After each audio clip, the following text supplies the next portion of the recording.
Hi everyone, welcome again to another podcast from Teacher Joseph. Now, a few of you have written to me in the last few days asking about the orange parades on my YouTube channel. If you don't know my YouTube channel, you can access it via teacherjoseph.com, and you'll see there two parades.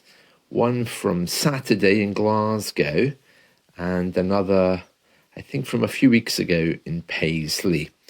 And there's a lot of men and women who are marching with orange sashes, like a type of scarf.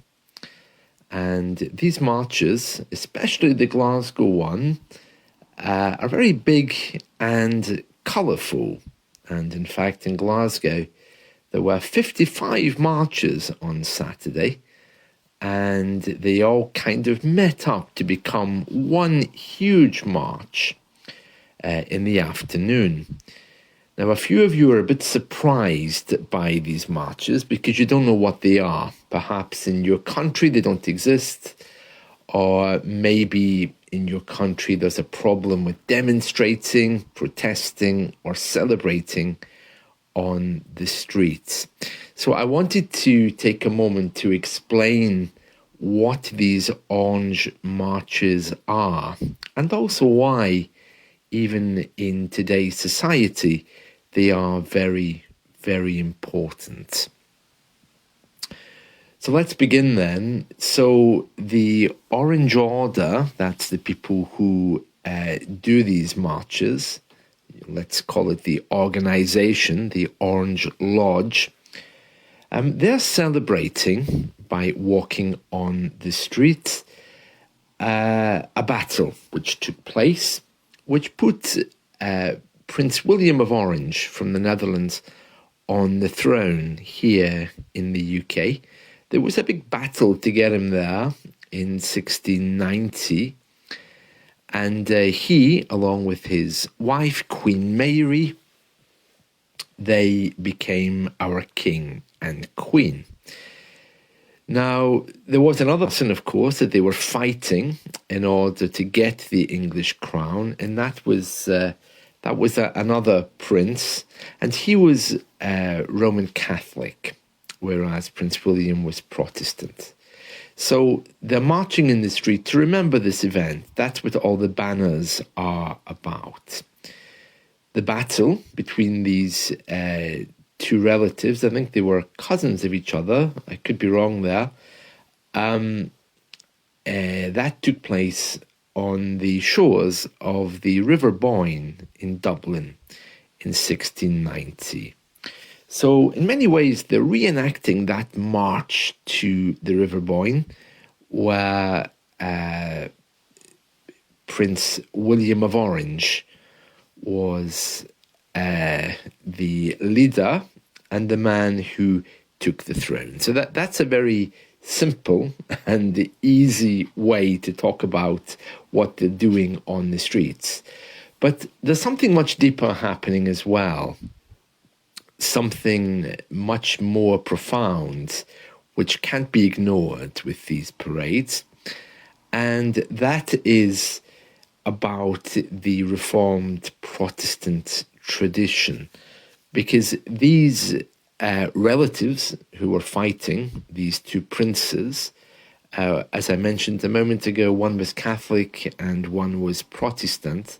So in many ways, this march, which takes place, is all about ensuring that people know that the Protestant religion was, or some people think still is, the religion of the land, because after all, it is the religion, even today, of our royals. Now, there's all kinds of different shapes and forms, of course, of the Protestant religion, but when they're marching, they are really making a statement about the preservation of the Protestant faith. Now, there's a third component to this, and that is indeed the right to march or demonstrate or protest or celebrate. And that's because, as you know, here in the UK, people now are largely secular. They are no longer religious in many cases. And so when the Orange Order tried to do their marches, which they're perfectly entitled to do, as we all are, as British citizens, they sometimes meet with opposition because we're living in a time now of the cancel culture, where if it looks like you're about to offend somebody, your event gets cancelled. So the Orange Order, when they try to do these marches, often meet stiff opposition, not only from local people, but also from governments, who see them as something of an outdated concept. Now, whether they're outdated or not, they have a perfect right to march on the streets, the same as everyone else. So they become kind of symbolic of our right to demonstrate, our right to be on the streets. And whether you agree about the events of 1690, whether it looks like some kind of Catholic Protestant bitter battle, which is being taken into modern times, it doesn't matter. They have a right to be there. They have a right to protest, whether you agree with them or not. So these days, this Orange March is something which is standing up against our cancel culture. It's saying, look, we have a perfect right, we do, and we've been doing it for hundreds of years, so don't try to cancel us. And that's a very powerful statement.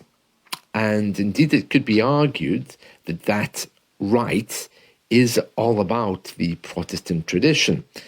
After all, the Protestant tradition, the religious tradition, comes from standing up against authority, such as ecclesiastical authority, in order to ensure that people have freedom of choice. So let's just talk about this in a little bit more detail, because you've seen people marching on my video clips. There's women who are holding up placards, men who are holding up banners, very smartly dressed. Over the years, this Orange March has attracted many, many people in Ireland and Scotland particularly, because after all, these two countries, especially Northern Ireland and Scotland, have been shaped by the Protestant faith. So looking at it historically, when you see these people marching, you can kind of understand what they're doing. And it's a tradition they're keeping alive in their families, as well as keeping the Protestant faith alive, number one, remembering the battle, number two, and of course, preserving that right for all of us, number three, to defend ourselves by marching for our own causes, whatever that might be. And that kind of redeems them a little bit. That takes them out of an opinion which might argue, well, they should be cancelled. Because these days, anything which stands up to say, well, our leader beat the Catholic leader and we're celebrating that, it doesn't sound right on the surface. But in a much deeper way, it has to be acknowledged that these parades are absolutely necessary to preserve the right for all of us to have and live with other people and their points of view. There's something else as well that needs to be pointed out here. The Orange Order is an incredibly respectful and respectable society. They do a lot of work in the community and in their lodges, or their halls, as some people call them. They do actually have a lot of religious activities. many people are involved with them for religious activities. They all seem to have some kind of church connection. So what happened over the years that gave them such a bad rep? Because these days there's a lot of people scoff and say, well, you know what? I really don't like them. And that's a fair enough point of view. You don't have to like them, but you do have to understand a little bit about why they feel the need to march on the streets. Number one, it's a tradition, a tribal tradition, something which some families have been doing for generations. You don't need to understand why, you don't need to agree with the principles, but let's just say that it's something that they do. Secondly, though, a lot of people who have marched with them over the years have caused some problems. Historically, these marchers, people who walk behind the parade, maybe, for example, have been drunk or have had views about Catholicism and Protestantism, which is not necessarily represented officially by the Orange Order. Now, there's all kinds of stories of people on that day, as the march passes Catholic churches, criminal action happening in Glasgow. I think a few years ago, there was a famous one where a priest was spat at. I don't know why the priest was standing outside, but anyway, there was some kind of altercation and eventually a court case. So with stories like this, you can understand why some people have very strong views. And if this is a tradition passed down through families, hatred against it has also been passed down through families who've had to observe them. But that doesn't make the Orange Order or the march a bad thing. It just means that there are people around on those days who do bad things. There's also been issues where the government has tried to intervene with the parade route, trying to stop the parade going in a particular direction because it might have to pass a Catholic church, it might cause offence. And of course, the Orange Order is saying, well, we've paraded on this route for the last 100 years or more. We're not going to change it now just because of cancel culture. So you see, they're absolutely adamant that they're going to stand up for the rights. It's principled. And again, that's a very strong Protestant and British tradition, which we don't see very often, but it's good that somebody is there that does that. However, passing, of course, a Catholic church and playing anti-Catholic rhetoric, I have to say, it's not songs which would necessarily upset Catholics, although possibly some of them would, but it's songs about that battle that we spoke about earlier. This in itself could cause offence, and there's laws against that as well. The Orange Order, in their defence, and they're not here to defend themselves, so I'm going to speak for them, they actually passed some motion a long time ago that when they passed a Catholic church, they would stop playing their instruments out of respect as they passed by, which is fair enough, you know. And I have to say that if you look across the Catholic world, if you've ever been to Spain or Italy or other countries where Catholicism is dominant, you will see parades and you will see the Virgin Mary being carried, and you will see major religious activities marching through the streets. So why is it so upsetting when Protestants do it? Is it because they're smaller in number? Is it maybe because they're generally just misunderstood? I don't know. But as time goes on, there's a growing resentment, it seems, against the Orange Order. It's very sad. But as I always say, hatred is simply just that, hatred. Like some people, for example, just don't like gay people. Some people here don't like Catholics. Some people here don't like Protestants. Some people here don't like religious people. And the list goes on. I think the way to deal with this is to realize that hatred is something in itself. It doesn't have to point to anything. It's just hate. So when people tell me, oh, I hate the Orange Order, I hate the Catholic Church, I hate blah, blah, blah, whatever, I think what I remember when I was growing up is that a lot of people hate just because they can. It's something that they use. And usually when you begin to dig and explore, there isn't really any real debatable issue there. There isn't usually anything logical. It's usually just people talking from an uneducated point of view. And I think it's really important to see hate as a separate thing, as a virus, which goes through all of us.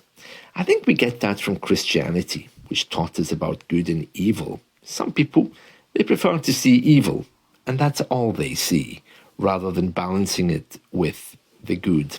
But I have to say, against some marches here, whether it's Pride, whether it's the Orange Parade, or whether it's the Catholic Church doing things, there's always people who say they hate.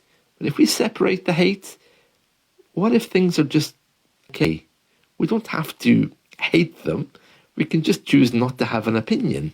Or we can choose to say, well, I don't agree with that, but let it be. Let them do what they want. What kind of world would we have if we were able to do that, rather than saying to people, oh, I hate you? Instead, we say, well, actually, I don't agree with you, but I can still choose to like you. I wonder what a world like that would look like. Wow. That's all I have to say today. I hope that's given you some kind of insight into these orange marches. So, threefold. First of all, to remember a battle of many, many years ago, and those who died in that battle, and those who promoted its causes over the years. Secondly, to uphold and defend Protestant principles. And thirdly, to have the right to march on the streets. And this is becoming something which is harder and harder to do, partly because of apathy, but also partly because there are voices there which are trying to control how we protest, how we do things, in fear that we might offend somebody. And, well, life isn't like that. Hopefully that's given you some kind of insight into the Orange Order. If you're in the UK or you're new to the UK, the best way to see it is it's just a fun day. Bright colours, beautiful costumes. Why not?